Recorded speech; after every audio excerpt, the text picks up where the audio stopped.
All right, ladies and gentlemen, boys and girls, we're back for another Bokeh Podcast episode, and I'm really excited about this one today. Give me about 90 seconds, and I'm going to introduce return guests, some really important return guests, actually, to the Bokeh Podcast. We'll get to that here in just a second, but want to remind those of you that are listening to the audio version of this episode, we are actually live streaming, and pretty much all of our episodes at this point, we are live streaming to Facebook and YouTube. If you go to facebook.com/Bokeh Podcast, Bokeh Podcast, you can watch the replay of today's show and also keep up with the upcoming shows. Make sure to follow us on Instagram at Bokeh Podcast as well, so you can find out when the next live stream is going to be. We're going to try to do 2 or 3 of them a week. Look out for those and come join us, hang out with us. For those of you that are watching or listening live today, comment, ask questions. Send us funny emojis if you want to. Try to make us laugh. It's going to be a really fun show, and you'll see why here in just a second. Just one other note that I want to make very quickly, and something that we are doing on an ongoing basis now. I promised everyone that before every episode, I was going to donate to an organization called Charity Water. We had a guest on our podcast a little while back. I'm going to pop up his picture on the screen here, Sean Lee. Sean came on the show and really inspired us to look for opportunity to give to local community, but ultimately Sean's all about giving back. And that really pushed me. I wanted to do more than I already was. Photographers Edit, myself have both been involved with charitywater.org in the past, but on an ongoing basis now, before every show, I'm just donating $40 to Charity Water in addition to what I'm already donating personally and what we push on from our company. And that is enough to give somebody clean drinking water. So I want to encourage, and I just popped that up there, the receipt from today up on screen. I want to encourage everybody to look for opportunities to give to a local organization, to an international organization. Look for ways to give back, and even the small amount can make a really big difference. And I want to encourage you with that today. All right, enough of me rambling. I am going to introduce you today to our return guests. Some pretty incredible return guests are here with me. Dee and Kris from Dee and Kris Photography are here. Hey guys, and we're already laughing. We haven't been allowed out in like a year and a half, so this is exciting for us. Oh no, this is super fun.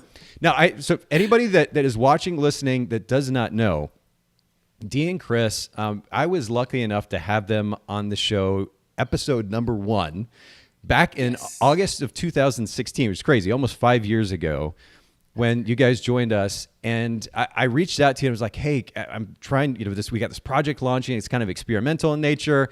Would you be willing to come do the show with me? And you were super gracious and trusting, and we're willing to do that. And I have to tell you guys, we haven't even talked about this, but that was 5 years ago. And I wish I could compile all the messages that I've gotten from photographers about the impact the show has made on their life. And you guys literally started that. Helped me start that project to kick it off. And it was a really fun episode. We're going to make sure to link to that episode in the show notes. I'm pointing down like everybody can see in the show notes at bokehpodcast.com. Make sure to check out that episode. Wow. I mean, this is a loaded question, and we're going to get into it in more kind of a deep fashion, but how are you guys? How have you guys been since 5 years ago? We've talked to each other since then, maybe a little bit, but how much has changed since then? A lot. A lot. We quit our day jobs. We opened up a studio. We hired staff. Went like all the way full time. Launched another business. So kids are growing up, and a lot. Okay, so how old are your kids now? I keep saying 9 and 11, and they aren't. They're 11 and 13. Everybody asks me that, and I'm like, 9 and 11. No, my kids aren't 9 and 11, and I don't remember their birthdays half the time either. So I'm great. I'm doing great. I remember, so it's fine. Yeah, Dee's all over it. Okay, so I have to, and speaking of Dee, one of the most fun elements of the conversation that we had 5 years ago, we talked about Dee and his preference for modifying minivans. Am I getting that right, Dee? Yes. Am I summing that up correctly? Correct. Okay. So we have to go back to that for just a second. I have kind of an obsessive hobby myself with motorcycles. Over the last, actually 5 years or so, I've had, I think, 8 or 9 motorcycles since I've gotten into it. And I get kind of laughed at for that. Maybe you could sum up how many project vehicles, shall we say, that you've had in the last 5 years. Oh wait, 5 years? Oh, that's How about crazy. we just do the last COVID, like through COVID? Since COVID? Since COVID, so 3. 3 since COVID. 3 since COVID to keep me busy. Okay, so give like the 90-second summary of what this means, because for anybody who hasn't listened to the first episode, they're going to be like, what in the world, minivans? Like what is the obsession with minivans? What do you do with them? Swagger van. So it was a swagger van. So Christina showed me this Toyota commercial some years back, and it was called Swagger Wagon. It was a Toyota commercial. Okay. And it was a mom and dad, and they were rapping about it, and she was like, this would be awesome. So then I was like, okay, perfect. So I got a minivan. She got me personalized plates. That say Dad Swag. That says Dad Swag, and I modified it. Okay. And we just had a blast. By modifying it means he dropped it, put rims on it, and he had an Instagram that people were hashtag Dad Swag anytime they saw us. Yeah, it was bad. Okay, so that was the first one. I joined a van group. Yeah. Okay. That was the first one. Okay. Then there was projects after that, but then I'll just jump ahead, 5 years. And so since COVID, I've had 3. I'm on my 3rd project and my final, so I'm done. Whoa. Project cars. Yeah. Okay, so Christina's excited about this, but this is a big deal. Final project. What? So are you going to keep this project, or are you going to sell this one as well? Yep. I'm going to keep this one. I'm going to drive it till the wheels fall off. It's an Audi something. Yeah, it's an Audi all-road. It's in the older style, 2015. I love it. I love Christina's comment is an Audi something. We can tell you're really into this, Christina. Yeah. And she's like, something. It drives. It has wheels. Yeah. It's great. Okay, so but like, what kind of things will you do to this Audi? What will make it unique? He will do, or he did. Where were you at this morning? Why couldn't we do this at 12, Dee? Because I had an appointment. I had to go take the car in to get tuned. Tuned, also known as, got a new front end. Like, he didn't think that I didn't see it. The front end, the car is stock. You look at it, it's stock. It's not stock. It is stock. Well, the body lines are stock. Let's just put it that way. So there's no body kit or anything like that. That's how Audi makes it. And she doesn't get it. It's pretty. It's so silver. The all-road comes with, the extended fenders and Sure. a little bit different than the A4 design. So it's a little bit different. It's because it's kind of their off-road version. Okay. But it's cute. Yeah, apparently. It drives. It's cute. But Dee, are you driving it most of the time, or is this like a shared vehicle? No, she has her own vehicle. Okay, She all right. MDX. No, she doesn't drive my cars. All right, fair enough. It's too low. It's too bumpy. It's too low. uncomfortable.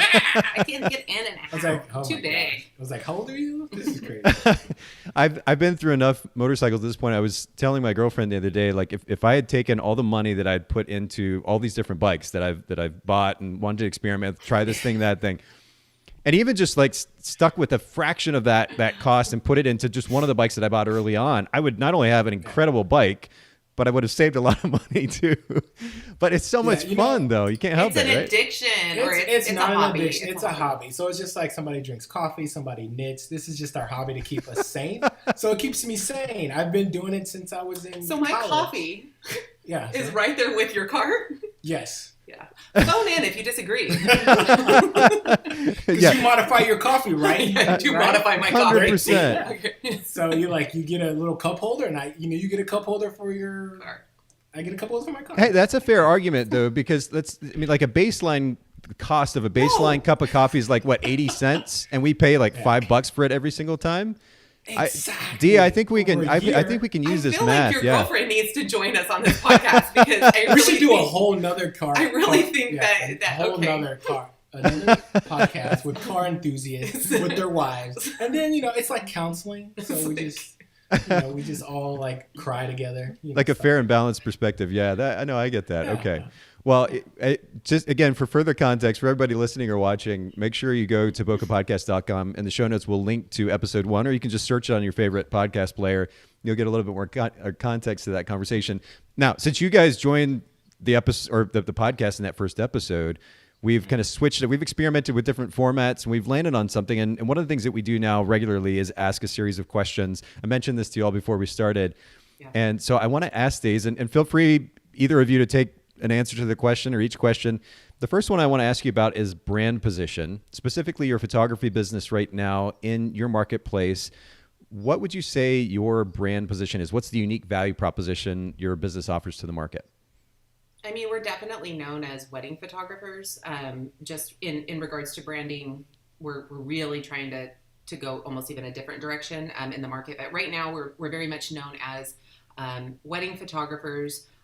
We're definitely older in the market, and Dee and I tend to be both very type A, and even though we're creatives, we both have a medical background.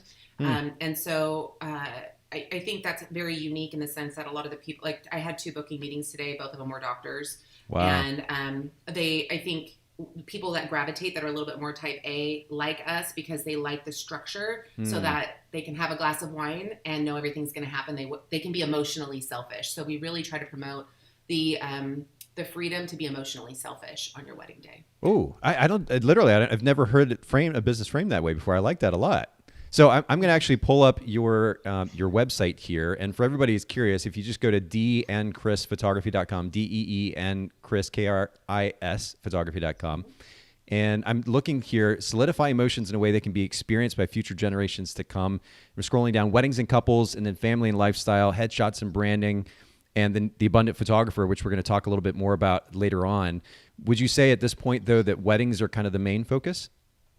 So weddings are feeding themselves. Yeah. We've structured our marketing to the point where we get probably 200 to 300 leads a year, if not more than that. My word. So we're not having to do much. You always have to work in regards to marketing, so we're not lazy. Right.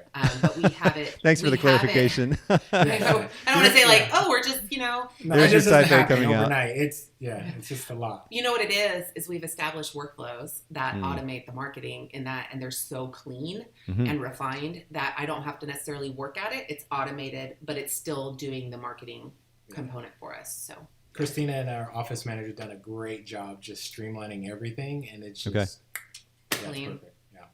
You know, I was literally having a conversation just today, a couple hours ago, with one of my business partners. And it's funny, I own a company, Photographers Edit, that's all about delegation, right? You're delegating editing to somebody else. Love it, by the way. Oh, thank you guys. That means a lot, seriously. But it's funny and it's ironic and I guess maybe a little bit sad that I'm still learning how to better delegate myself. And we have a whole new dynamic now that my girlfriend's also working for our company now. And we were just having a conversation about this today too. I'm like, I'm still adjusting to this idea that I'm handing something to you and asking you to do it for me. But this process of delegation, what my business partner was reminding me of today was the importance of that. And I won't get into a lot of the details, but he just reminded me that I need to stop trying to do so much myself and look for opportunities to bring more people on our team to be able to delegate to. And it's not about handing something off and then not doing work, at least not from my perspective. It's being able to hand something up so I can focus on the thing that I need to, or that I'm best at, or that best fulfills my role. That's super important. So I love that you guys have a great assistant on board that can free you up to focus on the things that you're great at. Right. And I have to say the business wouldn't be where it is today if it wasn't for Christina. So when I was doing it by myself and I had an assistant shooting, and then I'm doing the marketing, the meetings, the albums, the printing. So all that stuff I was doing by myself. And I don't know how today's photographers are able to do it by themselves. I mean, without the help, it's a little bit harder. You can't scale the way you need to. Yeah, you can't push yourself to that next level if you're just bogged down with just all work. That's it, man. And we could literally do a whole podcast episode just on that very word scale, the significance of scaling a business. There's a book, I'm trying to think of it right offhand. I'll figure it out here in just a second, but it talks about, it's the E-Myth Revisited, that talks about the significance of building a business to scale. And I think it really is important. I think a lot of sole proprietors many times kind of lose sight of the significance of that concept because they just kind of think about their own little business in their world and just booking a few, the next job and trying to make ends meet. And they're not thinking as big a picture. But there again comes the value of delegation and that it frees you up to even have the space to think about those things. It really makes a big difference. I have to ask you one question. I'll keep going. You talked about both being type A's. How does that work in the context of business and your relationship for that matter? Two type A's, there could be some conflict there. Christina. So we have defined roles. Yeah. So we don't overstep what those roles are. And so that's how we keep our relationship sane and safe and happy and fun. And then we always flirt. So that's always a thing. I was going to say, our biggest, something I do at weddings, I'm big into like women empowerment. I have every woman go around, we do champagne toast.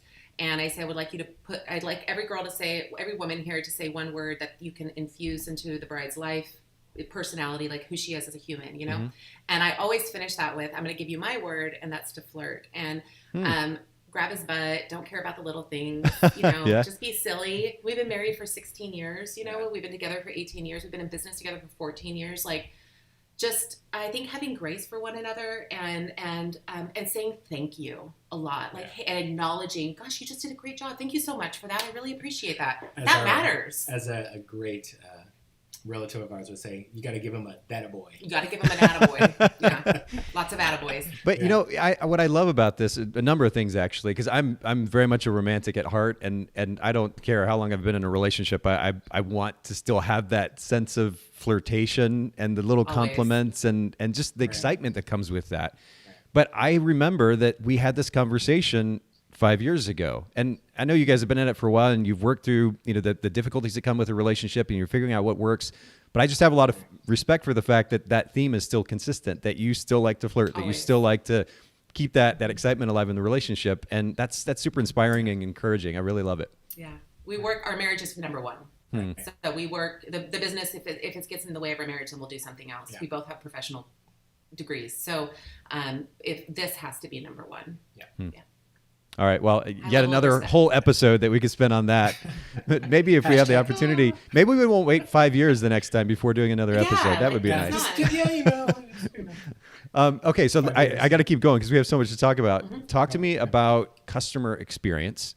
And I'll add the little caveat here that, whether it's you guys or anybody listening, and they might think, well, this is kind of a cliche question. Of course, we want to focus on customer experience. But what I've found over the years is, despite all the technology that we have that enables us now to run a business at least more efficiently and much easier in some ways, and the platforms that we have to leverage for the sake of so-called relationships, for the sake of building our business, at the end of the day, customer experience, even over so-called quality of imagery or editing style or any of these things, really trumps most everything else when it comes to being able to grow a business. What's the big idea that drives the customer experience that really has enabled you all to continue to grow the way that you have? Yeah, Dee and I were talking about this before the podcast today, and I kind of take the mindset of people need to be seen and heard and validated, and they need to be acknowledged about what we assume that people understand, and so they need ways to know that they're being acknowledged, and that's critical. I think there's a lot of great photographers out there, better than us, that are fantastic, and it's easy to find a photographer that will shoot beautiful pictures. But is that person being seen and acknowledged, and their concerns are being addressed? And I think that's what it comes down to. Like I said, I had 2 booking meetings via Zoom today, and I build an entire timeline for them. I say we're going to scaffold your day so that way we can answer questions you didn't even know you had. We have a lot of resources. Have you gotten your DJ? Have you gotten your hair and makeup? Can I send you some people that I trust? Oh my gosh, thank you. So we're becoming a resource for them so that they can gain trust. And one thing I always say is, if you don't like me, don't hire me. And I think there's a level of honesty that people really appreciate. Like my personality, I'm going to be inappropriate. And like, if that bothers you, and I'm a lot, like I'm a lot. Yeah. And if you don't like that, that's I love totally that Dee's just fine. like, yeah. Well, because we understand. He loves me though. Yeah. He lets me it. sparkle. Yeah. He lets me sparkle. Because you want to make sure you're a good match with your clients, and we tell them that it's like, if we're not a good match, please don't hire us. If you don't like my personality, because it's genuine, and I would like to be your best friend on your wedding, and I want to be that advocate for you, and tell me about your family and maybe some of those concerns that you have, so that I can help. Okay, Mom, how about you come over here? And they feel like, gosh, I've got somebody who's really looking at not just talking about my photography and how good our pictures are, but I'm talking about them as human beings and personal connections. And then on the back end, giving them an experience. We do reveals at the studio with taco, beer, and champagne for the full reveal. And so really starting with a bang and ending with a bang, I think is really critical for the client experience. Now, did I hear you right? Did you say tacos, beer, and champagne? Yeah, what a combo! Like yeah, and also soda for those who do not drink. So we just make sure that it's just enough for a little bit. Can you trust somebody who doesn't drink? It was like we send them off. Like, you may walk. Go have fun. You've been released. But you make a point though, Christina, that's interesting, which is there's always going to be a better photographer than us. I mean, I think back to my career as a photographer, and I was never a great photographer, but that's not what built the business at the end of the day. And so it's important to be able to set aside our ego in that regard and then look at what translates to a better experience. And the story I always bring up, but I'm sure you all experience this as well, is the endless number of clients or friends or family of our clients who would come up to us, halfway through the wedding day. They've not seen one picture, and they're talking about how incredible we are as photographers. Yeah. And that speaks for itself. And I think it's a great reminder for all of us too, is to the significance of that experience that we're creating. the photography is important, but it only plays a percentage of the role in continuing to build our business. So when David, they come up and they say, can I friend you on Facebook? Can I friend you on Instagram? I love you. I want to be friends with you. Can we go out to drinks? You know, you did your job right. You're like, score. Yeah. That totally makes sense. Yeah. Apparently David Green thinks that tacos and beer is a good combo as well. He says tacos and beer. It's got to be a good taco place. California right there. Be a good taco wow. place. We only get street tacos. Splurge for the good stuff. Oh, that is the best. My girlfriend and I still talk about these street tacos that we had. We went down to Panama City, and there was this family who were selling tacos just on the street late at night. And they came up to us and they were like, hey, you guys, we've got these. We want to try them. And of course, there's a little bit of like apprehension, like what are we getting ourselves into? Best tacos ever. Amazing. The bigger the risk, the better the taste. Just to touch on that. Just to touch on that. I second shot with Trevor Daly. Yeah. A few years back, when we were up in Napa and we are coming back from a wedding. Yeah. Sure enough, he was like, look, a taco truck. And I was like, dude, come on. It's like 11 o'clock. I was like, He's like, it'll be great, D. It'll be great. It was the best taco ever. The best. So thank you, Trevor. Wow. Shout out to Trevor. And then David, who just popped up that comment on the screen. And of course, you all. And I mean, there's so many photographers who've been in the industry long enough now. It's really fun to reconnect with old friends. So thanks for the comment, David. And by the way, for everybody listening, watching, again, don't hesitate. Comment. Ask questions as we really get into things today, because that is one of the benefits of doing these lives, to be able to actually engage. Let me keep going. Talk to me about time management, your type A personalities. How do you manage time for the sake of each other? And you've already talked about the importance of that. Balance time with family and business. Is there a particular principle that drives your effort in that regard?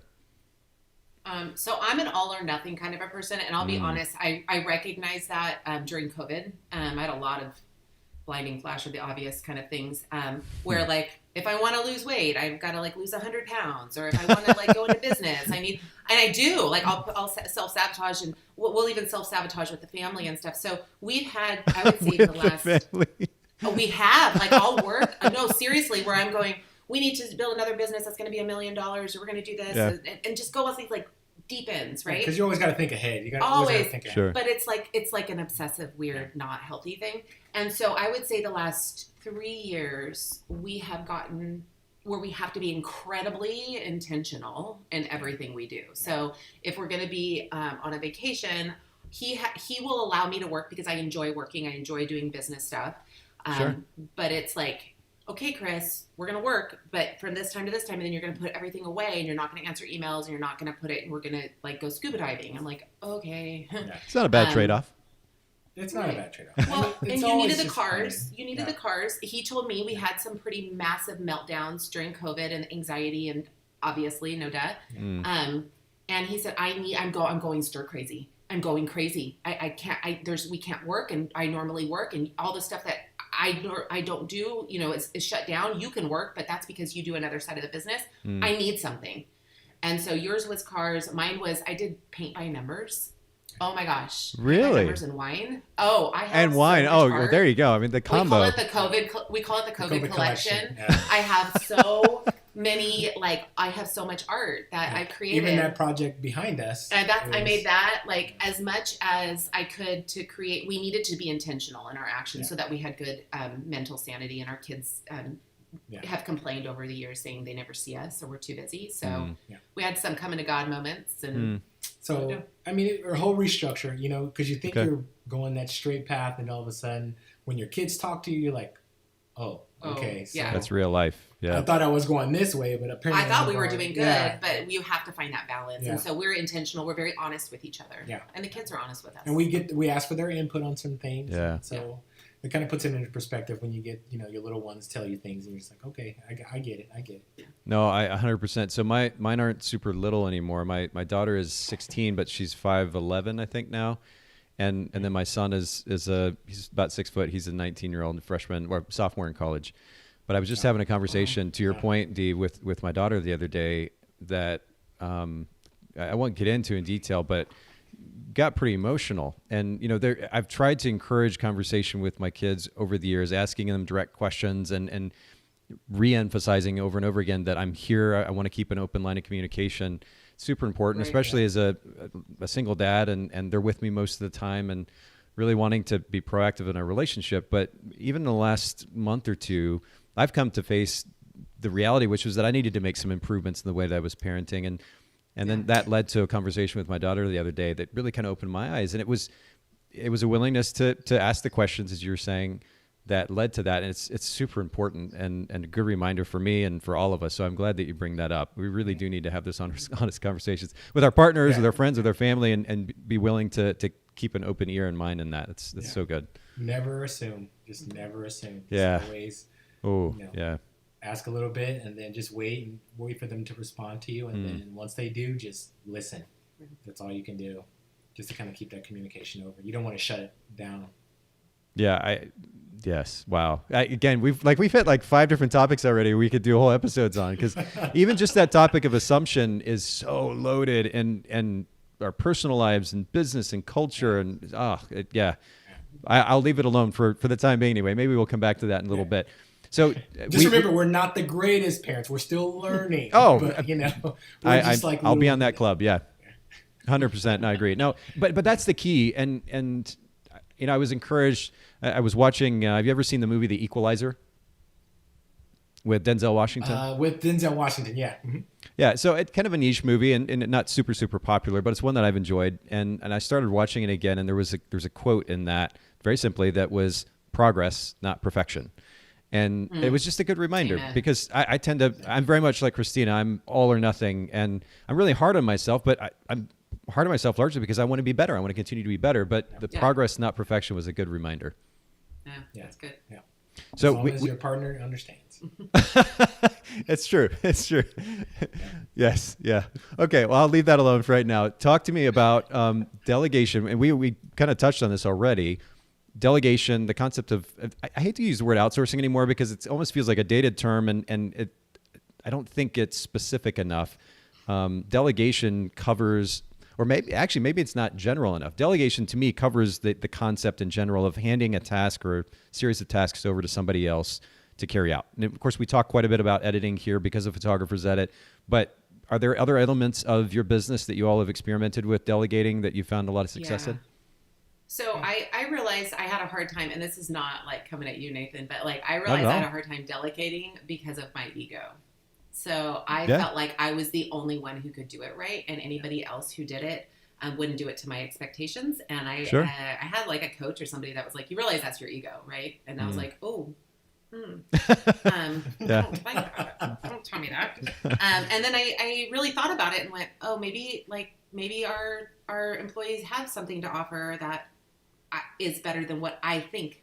Right. Yeah. And why are we not utilizing that? So, we do have. And by the way, I'm nodding because I can relate as well. I just want you to think I'm like, yeah, Christina, you got a lot to work on. No, I can totally relate as well. Yeah. And, I'm fortunate to come from my father is a superintendent of schools and was my high school principal and our pastor. So I was PK squared, like times whatever. But I saw him lead an entire school district, and he always taught me that everybody is equally as important. So the janitor is as important as the superintendent, is as important as the teacher, is as important as whomever, the lawn guy. And he goes, because we can't function without each other, and they're going to be specialties in their craft. So if you have me go out and try to do what they do, it's not going to be done as well. So empower the people that work with and around you. And if they're struggling, that usually is your management and your leadership. So where can you be better? And so I think with that, we've created we have an entire studio handbook. And when we have somebody that comes and works for us, because we have a few employees, I say, when I train you, I'm going to train you. I want you to take notes. Then I'm going to watch you do it. You follow your notes. And then you need to make a video for it so that you can train the next person that comes after you if you decide to move up within our company. Yeah. So I don't have to do it again and again. Mm-hmm. And then I said, if you have any ways to make it better after maybe a month of doing it, please come. We're going to meet again, and then let's make it better. And then we leave this very open-ended area for growth. And what it has done in our team has been astronomical, because they're coming up with ideas and sales and concepts that if I would have just made it all about me, we wouldn't be where we are. Yeah, that's awesome. Like a business. Yeah. What was so in that process, because it's something, again, I can very much relate to even right now, I guess you could call it growing pains. So it's exciting, but as our company is growing and we're looking at other opportunities, I don't have a choice. As I was saying earlier in my conversation with my business partner today, I don't have a choice but to delegate even more than I already do, but I want to do it better. I want to do it, number one, and I'm so glad you brought this up, actually, Christina, because actually another conversation with my girlfriend not too long ago, as she started with our company, she was talking about how, there's this conversation when we talk about creating freedom for ourselves and then just kind of going out and, we post the pictures on the beach and traveling and doing all these things. Right. But then what about the people on the other side of that conversation who are making that possible, right? The team that helps support us, that enables us to have some of that freedom and flexibility, the significance of team. And I mean, as much as I guess conceptually, I realized that the way that she presented that, it was a really good reminder. And so I want to continue to build my team up. I want to build my team, but I want to build my team up, enable them, and figure out how I can best serve them, help them. To that end, I'm curious what you've learned about how communication plays, or specifically about communication in that process, because that's something that I'm still trying to work at. And for our listeners, photographers who are maybe delegating or outsourcing something for the very first time, whatever that might be, editing, album design, email, whatever it might be, what are a couple of key principles that you think are important in the process of communication? Never assume. Never assume. Never assume. Write it down so that it's very clear and direct. Sometimes I think as owners, when I talk to a lot of owners, is we're kind of thinking big, but when you hire tasks out, they have to be very refined, and you can't say just go and design an album. Yeah. Okay, what does that mean? And what are your guidelines? What are your expectations? Because they can't reach in your mind. And as an owner, I don't even know, I can't even refine a lot of the crap that's up here. So Don't assume, write it down. For every time you give a negative feedback, find 3 ways to be positive. Yeah. So anytime you say like, hey, this isn't done right, you need to back it up with 3 ways and 3 things that they are doing correct. And so when you say you're doing a bad job, that's also very abstract. So be very refined and defined. So if I say you're doing a bad job and they're like, okay, instead of saying, hey, just so you know that the deadline has been 2 weeks late consistently, how can I structure this so that you're more successful? What am I doing that's impeding your ability to meet this deadline? And then also I think just being very open to criticism from your employees. Yeah. And so I always start any meeting with, so open top, I want to talk about 3 things you've done right, 3 things maybe I've done right, and then 2 areas that you and I can work on. What, as a boss, what do I need? How can I be better for you? Because our employees have no fear telling us how it is, and we appreciate in a very respectful way. Because we're normal, we're human, and so we have flaws, and we know it, and we want it to work. And we want it to work. And we want to grow them as humans, and because they're building our, and now they fight and work for us. It's amazing, and they call them their clients too. There's ownership, and that would be my last thing, is making sure your team has ownership in your business. Because if they have ownership in your business, even on an emotional level, they're going to fight for your business. If they feel like they're disposable, or you're not looking for their interest in growing as a human being and as a person, then what's the point? Yeah. That's gold. With us since the beginning, and it's just awesome. Yeah. In that process of, because I know as photographers, one of the biggest struggles when we're delegating something, you're talking about that sense of the way I do it is the best. So the notion that I am going to let somebody else make a decision about how to do something, what in the world? There's no way I would do that, right? That's the ego talking. Where do you feel like the balance is between being open-minded to somebody else's take on something and then drawing a hard line for the sake of creating a brand that has some type of specific ideal? I think understanding as a whole, we're here to serve our clients, and if we can go back to that as a business, of we're here to uplift, serve our clients. So anything and any thing that we make, any structure change that we do within the business has to go to that end. And I've had our employees say, hey, Kris, I was thinking we could X, Y, Z. And I'm like, all right, well, let's talk about it. Let's acknowledge it. Why do you think that? Why would it be better? And if I say, I hear that, I like that, so I acknowledge it. My only concern is ABC. Can you tell me like what that might be, why you want to do that? And sometimes they're like, oh, yeah, you're right, that won't work.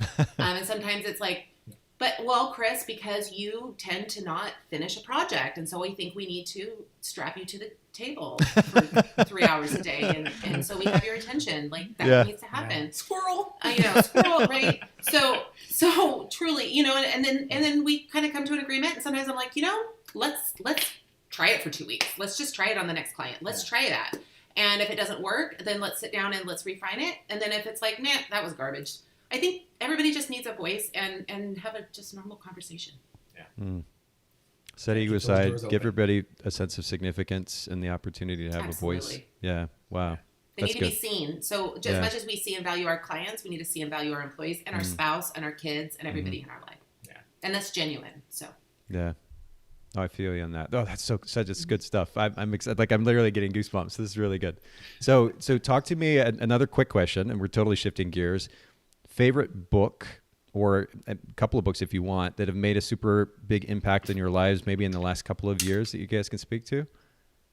Wow. So we are anybody out there that has kids, download the Overdrive app because you can get free books from your library. Oh, but our kids have read or listened to about 300 books each. Every night they go to bed and they listen to their audiobooks constantly. So I love that. For whatever. So, and then I have mine. So You're a Badass at Making Money, Never Split the Difference. Real Artists Don't Starve. That's a really good one. Yeah. And then the one I tell everybody to buy is Story Brand. It's still hands down one of my favorite books of all times. Profit First is another great one. Okay. And then I've read a lot with The Art of Closing, actually sales books. But hands down, it's the Story Brand book. It just really helped change my view on branding and marketing. It's so mine are real estate, so or modifying vans. Well, I won't say. Okay. Could be. Okay. Well, no more. That's right. This is the last project. We're not going to go there. Yeah, last project. No more. So real estate, is that something you're dabbling in as well, Dee, or that you've been doing actively for a while? No, I haven't dabbled in it. So Christina's parents used to do homes and flip and rent and stuff like that. So he kind of got me into it a little bit. So I've been just kind of doing my research. I think the long road and just kind of looking like, Here's the deal. We're getting old. Yeah. So we're getting old and we can't do this forever. So we have to do pivoting. So and we'll talk about that. Yeah. I mean, that's in one of the, that's another My favorite game is to guess how old Dee is. Yeah. But we're getting old. When I shave, so I can't.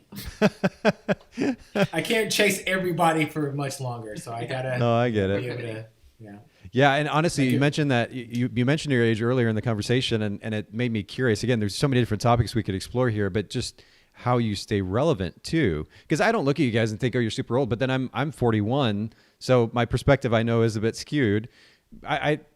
It's tough to think about being photographers at this stage in our life and then making sure that we stay relevant, like how to do it. And I think 110% can be done. It's just a little bit of a different challenge than somebody who's 25 and just getting started. It's so true though. So I'm 41 as well, and he'll be 48 next month. She forgets. In all seriousness, though, I wouldn't guess that, Dee. So props to you.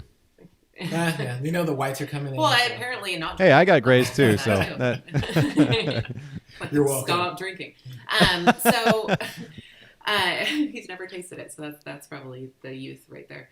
But truly, staying relevant, I mean, it's part of the reason I wear my hair a certain way. It's part of the reason we drive what we drive and we do what we do is we are trying to stay relevant, but also authentic. My grandmother's 93, and she is the coolest woman I've ever met. She'll outshop me at Macy's. She can outdrink me under the table all day. And she's like, Chrissy, let's talk about our outfits. And what that taught me is age is nothing but a number. It has to do with the soul, caring about people, and just listening and really being interested in other people. And that's, I think, will help with the longevity of any business.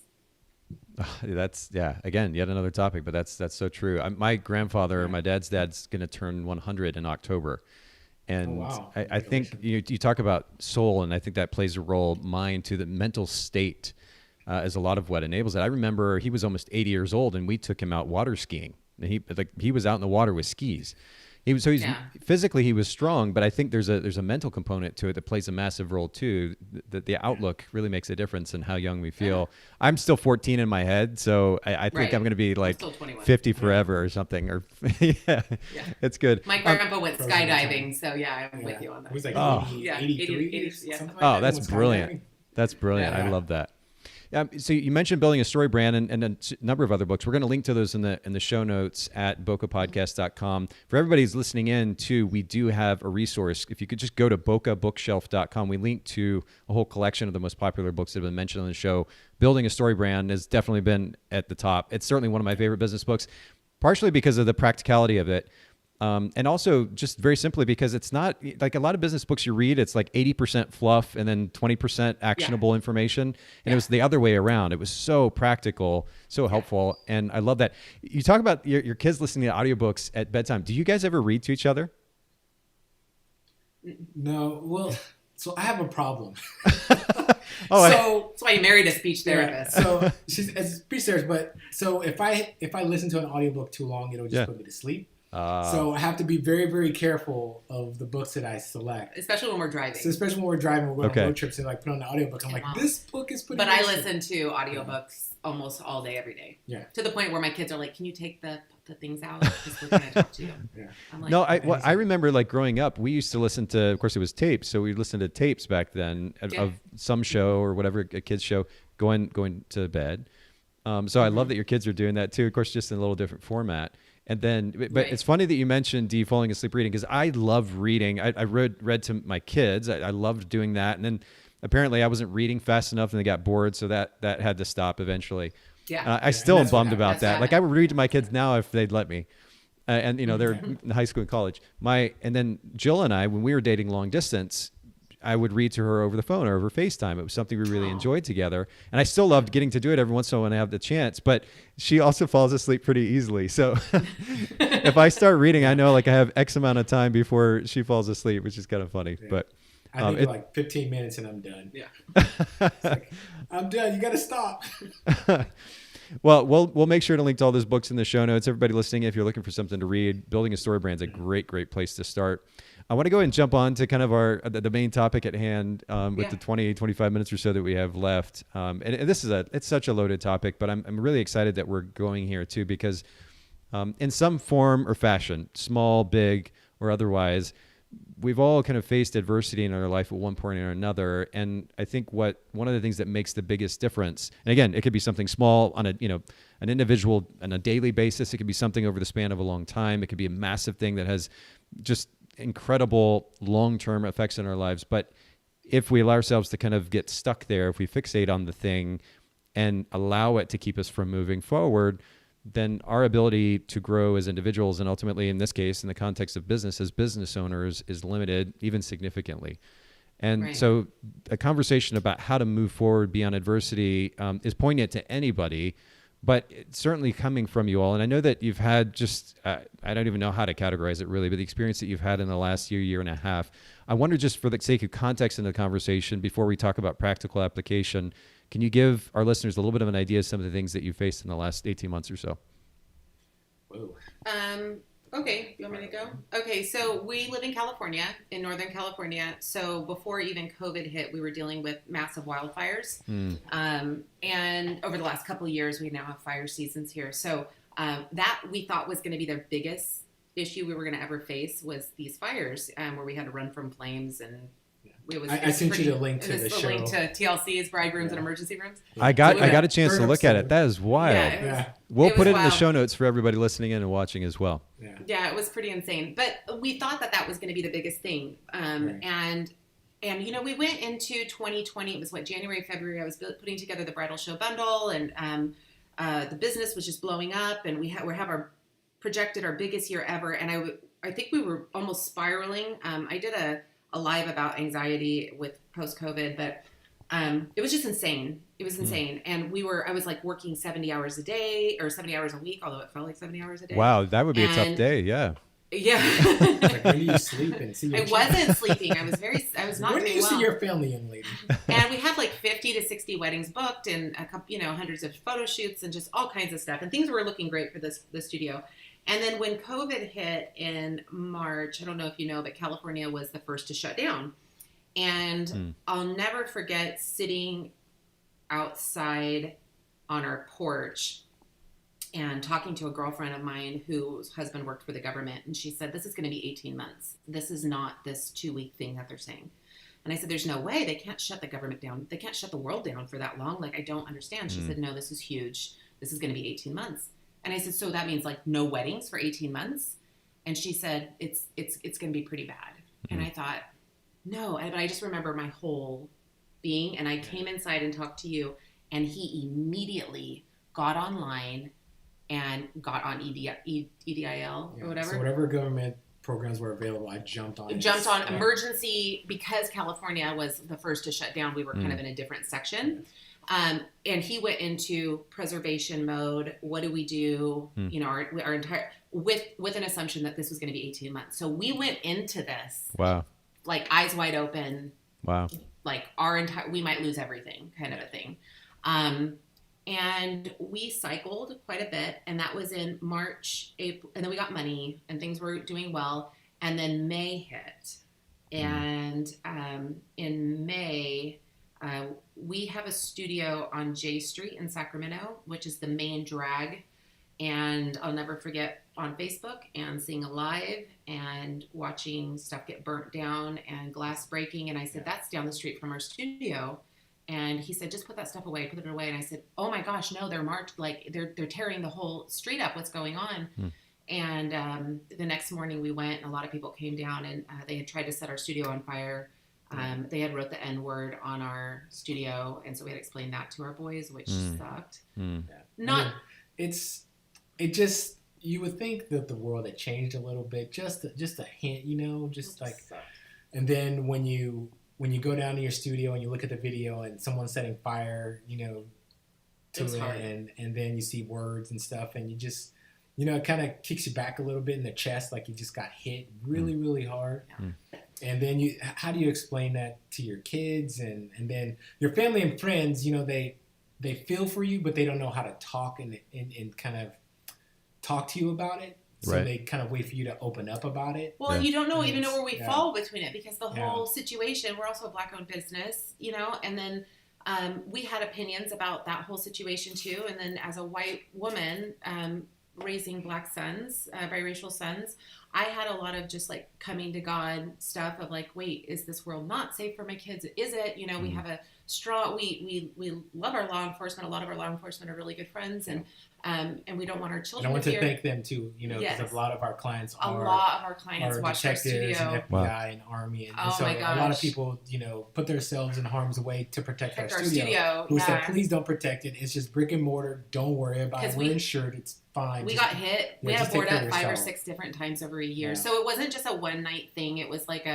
every single. So we're having multiple conversations a week with moving weddings. So like we moved 38 weddings or something. Oh goodness! And in a matter of weeks, right? And so people are asking for refunds and money, and then you realize you don't have any money coming in, and then you know, how do you navigate that? And do we need to get an attorney? And just all this, like, can they legally do that? Do we, you know? The rug was pulled out under anybody that is in the event industry to an extent that I don't know. I don't think half the world understands what the event industry went through. I just don't. They'll never understand it. I think they were just worried about like restaurants and stuff like that and mom and pop shops. But the entertainment industry, to me, was hit hard. So hard because we couldn't stay open at all. Yeah, and there wasn't really enough resources for everybody in the entertainment industry. They weren't really worried about us. Not to mention, like, as creatives, we were very blessed because we do have a very strong business sense. So business-wise, we were fine. But I reached out to so many of my friends who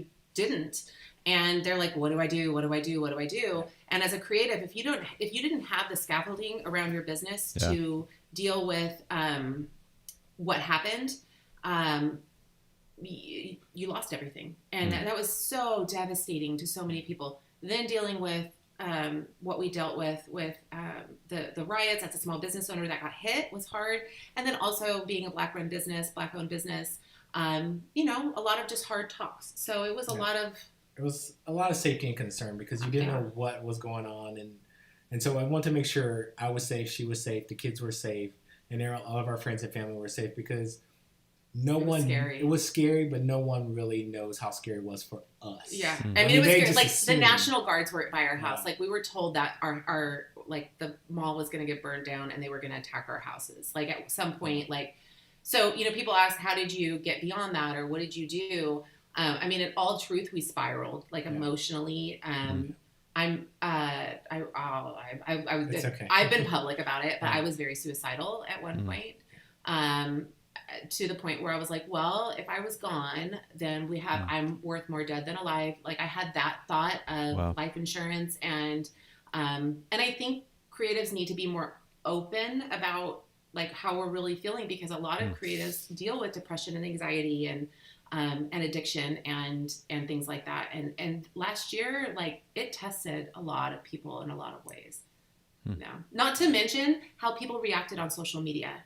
And watching people that you love maybe disagree with you, whether it was within the election or was it within whatever they believed, wherever they fell down, watching people be so hurtful and angry and mean while you're also trying to figure out your business, and then your clients are calling you crying because their wedding has to get moved again. I think as a business owner and I'm very very empathetic, I just felt tapped and drained. And then you have to stay in your house. It was and then your kids are here and you're trying to keep them up with school.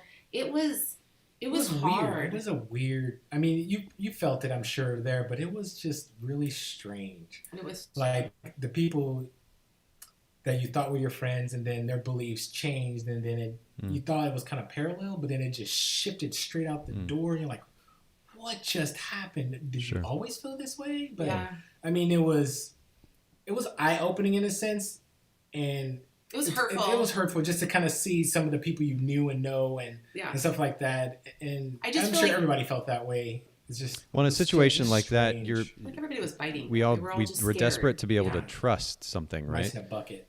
You have instability, so you need some sense of stability. We find that through relationships, trust, and those that are closest to us. And then if something changes that kind of betrays that experience, that could be even more disconcerting on top of everything else that's going on. I'm curious though, because you mentioned the conversations with your kids, and I find it fascinating how at the end of the day, conversations with kids and many times can kind of bring things back to base level, because their perspective is, in some ways anyway, innocent, you know? Were there any particular conversations that were especially compelling, that were even eye-opening for the two of you during that time? I think we really tried to shelter the kids because we were spiraling so badly. Like I'm now on Prozac. I finally got some mental health stuff because it just wasn't healthy. And doing fabulous now. Hashtag Prozac. No, I'm just kidding. But truthfully, it helped me. But in regards to the kids, and I think we really protected them. We really protected them and a lot, but I would say some of the conversations, they didn't understand why people wanted to burn our studio down. They didn't understand why they would write the N-word.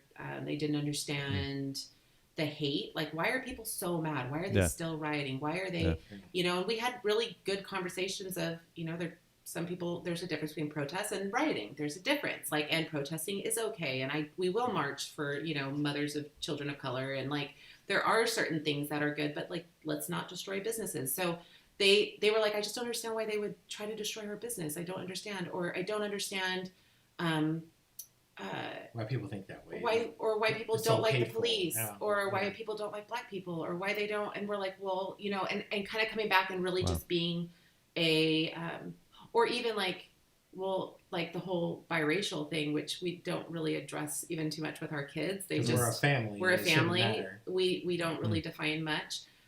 They don't see themselves as one or the other. They're just, that's my mom and that's my dad and that's us. Because the truth about it is, you can't say my kids are black or you can't say my kids are white, because what happens is you define them and then you separate them from their parents. So if someone says, oh, you have black kids, no, they're biracial. They're two parts, and then whatever our lineage is, but don't separate saying that, my wife isn't relevant or I'm not relevant. So we both are parenting two different cultures for these kids so they can understand what life should be like, and not somebody who's hateful explains it to you what it should be. Wow. So we just want our kids to understand what we are, how we love each other, and why we love them. And then we would pray that the world would, open up a little bit more and understand it's a big melting pot. Everything's changing, and just roll with it and don't be against it. But we did have to have the talk of the world sees you guys as black. Right, and I had to point that out to them, and it's a hard conversation. And that's not bad, but it's also not bad. Sure. That shouldn't be considered a bad thing. but that there does come sometimes challenges in different parts of the world, and they've been very protected, and they haven't experienced any racism at all. But knowing that you've lived in a bubble and that the whole world isn't like that, and the whole world won't see you as that. And so those were the hard conversations, because we have tried to protect their kind of innocence, that there is hate out there. And so they had to, for the first time, really witness hate. And that was as a parent, it's hardening to when you have to explain that sort of stuff of like why one group hates another group and one group hates many groups, and that conversation leads to another conversation. That conversation goes to another conversation. So you try to explain it to them as best as possible, because their little minds are trying to wrap around this whole concept of what a race is and why people. Yeah, so anyway. It's going to be ongoing. It's going to be throughout their lives, and we're there to guide them as parents and to do the best that we can, and hopefully. And they want to be military. Both of them want to be law enforcement military too. So they have a huge, and so then to hear what they heard and learn what they learned, and then we watched the trial and all these different things. They were like, but I don't understand, and I'm like, there's not, people are human, and they're flawed, and despite the uniform that they might wear, the person, you need to just understand. And Dee has a protocol I didn't know until I don't even think he recognizes what he does a lot of times with being safe and learning. Wow. And we've had people say, have you taught the boys how they're supposed to react and what they're supposed to do if they're pulled over? Having those kind of conversations, that was like really hard in the midst of everything else that was going on. You shouldn't even have to have that conversation, but I mean, it is what it is. And, my dad is a retired police officer in St. Louis, Missouri. And so it's like, I dealt with it and I understand, both sides of it, of course. But when someone has to make me tell my kids something that they weren't prepared for, that's what irks me. So I don't want, somebody else's bigotry going to my kids, and then now I have to explain to them. So that's what irks me, is that I have to be forced in a situation to do that. I don't want to be forced into that situation. And we felt very like it wasn't, and I think that's just life. It wasn't on our terms that we wanted to explain certain things to our kids. It was kind of forced upon us, but you know what? That's also life, and it gave us the opportunity to have very honest conversations. But you're right, Nathan. They did very often. They said some things, but I don't understand why people. But like, we're all Americans, and we're all this, and I don't understand why that would be an issue. And I'm like, wow, it is. Yeah. So. Well, I mean, first of all, y'all's energy, and we talked about this earlier. Not only the energy between you and your relationship, but just the energy that you carry in general. The brief opportunities that I've had to interact with you in person, and then, of course, even in today's conversation, like, it's just, I want to hang out with you guys. Like that's the vibe that you create. Everybody's welcome. It's a party over here. But I'm dead serious though. And that's, I think it makes sense that, I mean, you have a business sense that maybe is a bit unusual amongst photographers too. That the type A personality, I'm sure, plays a role in that, but you've learned along the way, and you've applied these principles, and you've got a strong business that enables you to be here. The energy has carried, but I know for people listening in or watching, they hear these circumstances that you're describing, and some may be able to relate to them in certain ways. Others may have dealt with other super difficult circumstances. Absolutely. But a lot of times the question is, what do I do now? And I mean, I've been in those circumstances, asking that question in certain times of my life as well, whether in a super serious situation or maybe one that really wasn't that big of a deal, but I'm still like, how do I move beyond this, right? You just kind of get stuck there. Are there a couple of ideas that you all can share that maybe that you've learned through this process that have enabled you to move forward, that have enabled you to, despite the reality of the situation, we don't have to stick our head in the sand, but be able to continue to step forward, to move forward personally and professionally? I just pulled it up really quick because I put a quote on my Facebook today that I think speaks to exactly what you're saying. And it was by she goes by Nightbirds on America's Got Talent. She has cancer, and she said to Simon Cowell, "You can't wait until life isn't hard anymore to be happy." And I'll repeat that. You can't wait until life isn't hard anymore to be happy. And I think I heard it today, and I thought, oh, that's it. That's 2020 wrapped in a bubble. So we were given a sense, we were given a lot of things where I think the rug was pulled, and we were tested and tested and tested. And I kind of sat in the middle of it, and I said, first of all, people have it worse than us right now. We have a roof over our head. We're happy. We have kids. We're healthy. Things are fine. So acknowledge the blessings that we have right now. And if we can choose to be happy in the midst of these circumstances, imagine when life is really good and easy. Yeah. And there's always going to be something that's going to be thrown your way. Always. And it could be a lot worse than 2020 was. Yeah. And I think choosing to find opportunity, choosing to find grace, there's a big word that we've learned, forgiveness, love, compassion, empathy, while you're spiraling. If you want to talk about getting stronger in the midst of terrible circumstances and you want to work on it, 2020, 2021 is going to be the year to work on it. It's going to let me find three ways I can grow as a person, that it's going to be kind of hard for me to be happy right now because I'm feeling like I'm spiraling, but I'm going to choose to laugh and smile, and I'm going to help someone else, because ultimately that's where happiness lies. Yeah, make your heart happy. Yeah. And then your clients will see it. Yeah. Okay, so let me kind of break that down just a little bit. So first of all, you talk about the significance of choice, and you know, despite the situation, to make the best of it. I literally have on the inside of my wrist here the Japanese characters for the word sentaku, which is the word choice.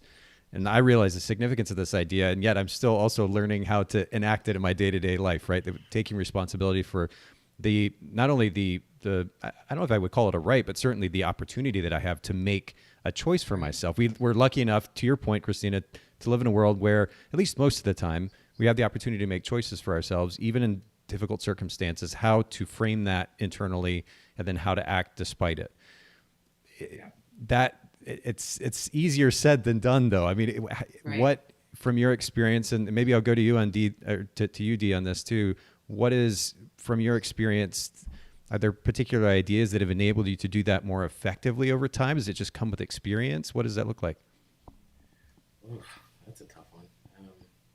That's been something I think you've struggled with. Yeah, it's not. I'm not perfect in it, but I mean, I would say, I know personally, you and I've had to circle back with each other, and when you see me spiraling or just really low and just I can't, we've kind of ebbed and flowed to one another, where I'm like, Dad needs a break. Dad needs this. He needs some grace right now. We need to just back off and give him some space. Or, Kris, how can I serve you? What can I do for you today, honey? Or I did this as a love gift just to help kind of fill your love bucket. I always talk about the love buckets. Love bucket. I personally had to use it as a challenge of like, wow, today I'm really struggling right now. So I'm going to intentionally look for 3 people that I can impact. And it was like exercise, like going out for a walk to get in shape or going out to the gym. I'm going to be intentional in everything that I do. And even just keeping in contact with your friends. Reaching out to people through 2020, that had to be an intentional act, because before it was just kind of given to us. It's keeping those relationships. Mm-hmm. Well, the significance of choice and actually leveraging that, taking advantage of that. But then, and now you've said it multiple times over, the importance, secondly, of looking for opportunities to give to others, to reach out to others. Right. I know I've found that even in recent months, where if I'm fixated on some issue that I have, the moment that I start looking for a way, and again, it can be on a super simple level, but to do something for somebody else, it's amazing how this significant mental shift happens internally, which is now, in a sense, distracting me from whatever it is that I was fixated on, and frees me up. I mean, literally the emotional freedom that I feel, in some cases almost immediately from that experience, is significant. It's huge. Now, that's easier said than done many times, and it's easy for me to talk about that in the context of something that really isn't that big of a deal. The circumstances that you all have had to deal with, how, despite knowing that your studio has been damaged, despite what you're having to deal with, especially the conversations internally as a family and a biracial family, how do you choose to serve others or to give to others despite those difficulties? Because you get a high off it. Yeah. I mean, it's what I think what humans are programmed to do. Yeah. In a sense, is just sometimes. Well, I'm gonna say. I mean, because my grandmother, yes, rest her soul, Medea, she was fabulous. She didn't care what you were. She loved you regardless, and she always had her Bible, and she would always go to church, and she was just a joy of light. I mean, and she had a hard upbringing. And very hard upbringing, but her light just always shines. So when I always think of her, and it always makes me smile. So every time I see her, you know, in my mind, and I just, you know, I get happy, and you know, it's like, what would my grandmother want me to do? Wow. You know, I would agree. And it's always stuck with me, and I try to, you know, like the 5 love languages, and I try to do what I can to some people who are like hurting or not doing anything, and I do things for people all the time, and it's a blessing to do it because I can't take it with me when I die. So I just want to share some of the joys and the things that make me happy with other people. That's basically it. I think also like it gets you out of your own egotistical self. Like they say, you know, misery loves company. So if you're constantly looking for other people that are miserable, you're just spiraling in a misery kind of funnel. Yeah. The only way they say, like, an object in motion stays in motion, an object at rest stays at rest, right? So if I'm in the motion in the wrong direction, sometimes I have to like reverse that motion to get back to a stasis so that I can reverse in another direction. And so if I can look at a way to be positive, like you say, like Medea's gone now, but when you think of Medea, you think of her smile and her caring heart. If I were gone tomorrow and people were to say, how was Christina during 2020? Well, she was rude and she put this and she was snarky, which I can be real quick. Or was she intentional? Was she caring? Was she forgiving? Was she inspiring? So trying to say, what kind of a legacy do I want to live in? What kind of impact is going to give you a high to get out of that depressive state? Yeah. Ding. Correct. That is correct. This is really good, guys. It's been, I mean, selfishly, you know, this is for a pretty large audience. We're going out to, I didn't mention this to you guys. We've had it coming up on 2 million downloads. I think something like 1.75. Well, but okay. a lot of crashed it. Would you get like one download because of us? Oh. No, I mean, over time, this has made such a big impact. So again, I have to thank you guys, but I have to thank you again today, because what I was going to say is, selfishly, it's just been wonderful to connect with you all. I mean, genuinely, I've enjoyed connecting in the past, and it's beyond me at this point why I haven't been more proactive in reaching out. Speaking of reaching out, but I'm so glad that we got to connect today. But your attitude, not only the energy and the attitude toward each other, but ultimately toward the world at large, despite what you've faced, is definitely encouraging, and the reminders are super strong. And I really appreciate you being willing to share with all of our listeners today and come back on the show too. I mean, this is really, I was literally getting emotional before we started recording today, before we even all signed on. And I think it was a combination of things, but thinking about the fact that, like, we're here 500 episodes later, and really, truly, the impact that it's made. Again, I have to thank you all for helping start that, because the photographers that have reached out and said, this show, like, it's literally transformed my business, or it's made this impact in my life, or, you know, this thing that you talked about, or you spoke into my life, it's made this impact. It's been super powerful. And again, you guys you helped start that. So I can't thank you enough for that. I thank you for making time for all of us again today too. Absolutely. And to that end, I would just love for you maybe to share a little bit before we go here. You mentioned earlier that you started a second business, and I'm going to actually pop this up on screen. It's called The Abundant Photographer. And in fact, we'll also jump to the website here, The Abundant Photographer. Tell us a little bit about this business model, this thing that you've started, because, you know, you didn't have too much to do already. Yeah. So my background, like I had mentioned, I used to be a medical speech and language pathologist, and I loved being a therapist, and incorporating that within photography and the wedding industry, and realizing that there was a lack of structure, a lack of what workflows look like, a lack of just kind of photographers needing somebody to kind of hold their hand and walk them through the process was missing. And I love doing that. And so we launched The Abundant Photographer about 2 years ago, and it went huge. And then, for all intents and purposes, the last year, with also running a studio, we kind of backed off just a little bit, because we had to take care of our couples and our brides and moving weddings and still shooting. And we did get COVID and all that good stuff through the whole process. So we are excited that we're going to be relaunching here in the next probably month or so, with coaching again, and a lot of just different programs to help people nail bridal shows, very much step by step. So as much as I love the story brand, like you mentioned, it was so meaty. I was like, I am the kind of person that likes to download something and say, okay, tell me to do 1, 2, 3. I need a workbook. I need to write it in there so I can get from A to B to C to D versus abstract concepts. Sure. So pretty excited about honestly, that. I think a lot of photographers are in that boat. And I honestly, I love the specificity of this brand too. And I've got it pulled up pulled up the website actually here. For those of you who are listening to audio, make sure that you go to theabundantphotographer.com and you can see this. But on kind of toward the top of the homepage, it says helping you to create an abundance in marketing, time, and money. That's pretty specific, and it covers a number of important bases in the process of running a business. That's super powerful. And then kind of scrolling down a little bit further, optimize your business goals and objectives and business roadmaps built exactly to your needs. I mean, you talked about the significance of workflows too, and how that just isn't a natural tendency for most photographers. The reality is that we all have a workflow. It may not be great. We have one. And the question is, can it be made more efficient, right? And and that's no, please go ahead. Try to do. And plugging up those holes. Yeah. And finding within the workflow where you're lacking and where you can sneak in marketing things. And I think also making marketing not this big ambiguous hill, and everybody thinks marketing is putting a pretty picture on Facebook or Instagram and then hoping people will book.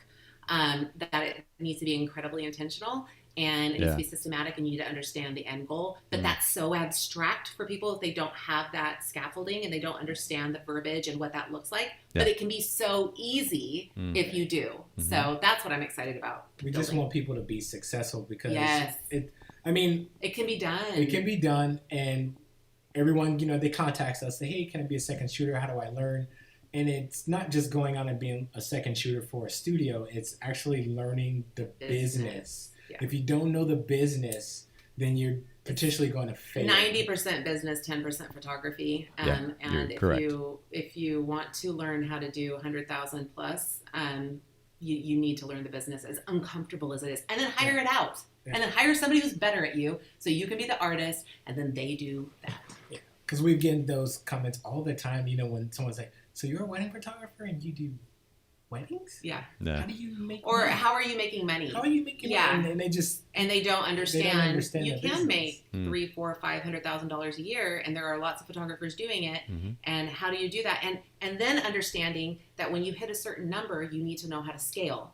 And you can implode after a certain amount if you're trying to do everything. And that's where you need to have photographers edit, or you should not be sitting there editing because that's not making you money. So learning where are you strongest and where do you totally suck. And where you totally suck, you need to fire yourself quickly and hire somebody else to do it. Yeah.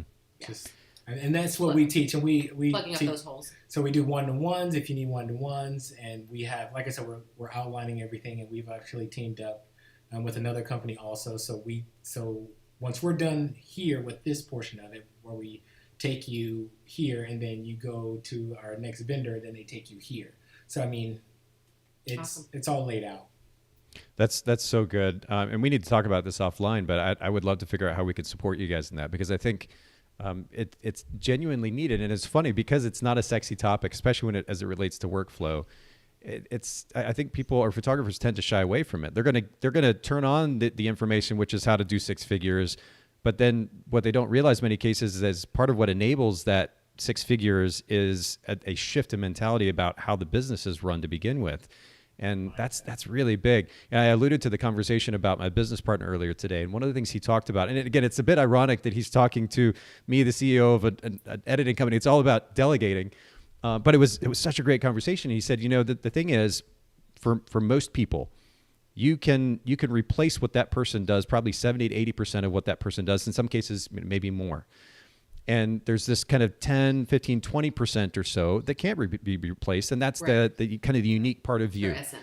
Yeah. But what you need to do is to find the people that can replace you. And he said, what I did, and he's got, I don't even know how many businesses that he's involved in. He's super, super successful business person, not just in the photography space. But he said, what I did is I found 2 people to replace me, 2 people that could do roughly 95% of what I do.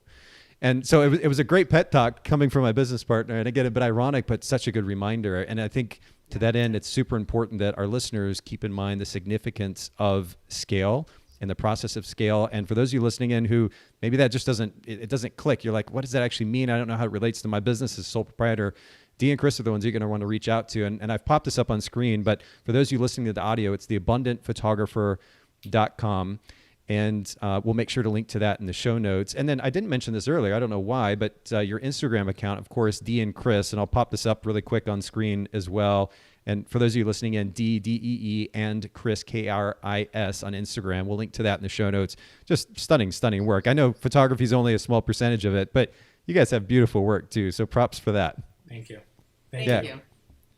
Absolutely. Yeah. Well, this has been genuinely has been super fun. It's a bit selfish of me because I'm just kind of soaking it all in.